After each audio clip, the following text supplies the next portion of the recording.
সূর্যোদয়ের সাথে সাথে স্থানীয় খামারিদের কাছ থেকে সংগ্রহ করা হয় গরুর খাঁটি দুধ। পরে বড় পাত্রে জাল দেওয়া হয়। এভাবেই 2 থেকে আড়াই ঘন্টা ফুটানোর পর অন্য পাত্রে রেখে দেওয়া হয় সেই দুধ। পরদিন সকালে জমে থাকা দুধের ওপরের সর সরিয়ে পরিমাণ মতো চিনি ও অন্যান্য উপকরণ মিশিয়ে তৈরি করা হয় সুস্বাদু পানীয়, যে পানীয় স্থানীয়ভাবে সলপের ঘোল নামেই পরিচিত। আমাদের এই ঘোল এবং মাঠা বানানোর প্রক্রিয়াটা 6 থেকে 7 ঘন্টা জাল করি। 6 থেকে 7 ঘন্টা জাল করার পরে আমরা বিশেষ পাত্রের মাধ্যমে এই দুধটাকে ঠান্ডা করি। ঠান্ডা করার পরে আমরা ঘরে এটাকে রেখে দিই এবং পরের দিন সকালে এই দুধটার মেইন কাজ শুরু হয়। ভোরে উঠেই আমরা এটার উপর থেকে যে সরটা থাকে সরটা আমরা সরিয়ে রেখে দিই এবং নিচে যে দইটা থাকে ওই দই থেকে আমরা সুস্বাদু ঘোল এবং মাঠা তৈরি করি। এই সলপের ঘোলের রয়েছে এক অন্যরকম স্বাদ। দূর দূরান্ত থেকে মানুষ আসেন এখানকার ঘোলের স্বাদ নিতে। রমজানকে ঘিরে এখন ঘোলের চাহিদা অনেক বেশি। রমজানের শুরু থেকেই এই ঘোলের চাহিদা বেড়ে যায় বেশ কয়েক গুণ। রমজান উপলক্ষে প্রতি মাসের ন্যায় এই রমজানটা আলাদা একটা বৈশিষ্ট্য, যে রমজান মাসে ঘোল মাঠা এগুলা খায় বেশি, বিভিন্ন দূরের লোকজন আসে, সেই হিসেবে দেখা যায় যে 2 গুণ 3 গুণ বেচাকেনা বেশি হয়ে থাকে।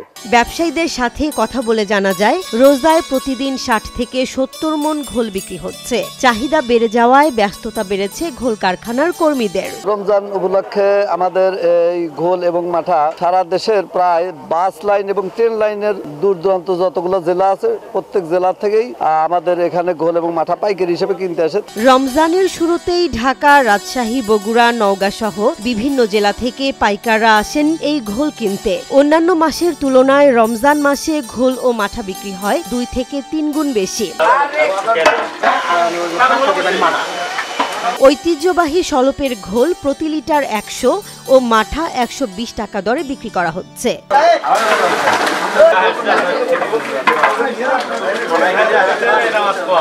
ব্রিটিশ শাসনামলে উল্লাপাড়ার সলপ এলাকায় রেলওয়ে স্টেশন নির্মাণ করা হয়।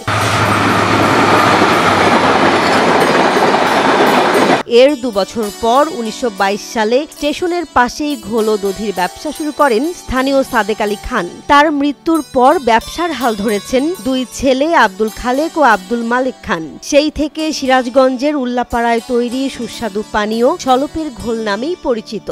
আমি গাজীপুর চৌরাস্তা চান্দরা থেকে আইছি এক গোলটা নাকি আমি গোলটা ওই যে 60 কেজি নালান হয়ে গেলাম। আমরা কিছু খাবো, কিছু বিক্রিও করবো। কিছু বন্ধু বান্ধব আছে, স্যার আছে, তারাও বলছে না গোলটা খুব ভালো। সেইখানে আমি ওই যে সিরাজগঞ্জ এখানে আইছি। ঢাকা থেকে আসছি, সিরাজগঞ্জের সলপের খুব সুনাম শুনছি। আমরা ঘোল কিনতে আসছি, কারখানা দেখলাম, এটা ঢাকায় নিয়ে যায় আমরা নিজেরাও খাবো এবং বিক্রিও করব। তো আমি ফেসবুক, ইউটিউবে অনেক জায়গাতে দেখছি এবং সিরাজগঞ্জের এই সলপের ঘোলের কথা সব জায়গাতেই আর কি পরিচিত। তো সেখান থেকে আমার মনে হচ্ছে রমজান মাসে যেহেতু এখন মানুষ মাঠা বা ঘোল এগুলো পছন্দ করে, তো সেই উদ্দেশ্যে আমি আসছি যে আমাদের এলাকার যারা আছে তাদেরকে একটু সুবিধা দিব এবং আমি নিজেও খাবো। এবং ভবিষ্যৎ পরিকল্পনা আছে যে এটা আমাদের নওগাঁ জেলাতে অনেক বড় পরিসরে করার।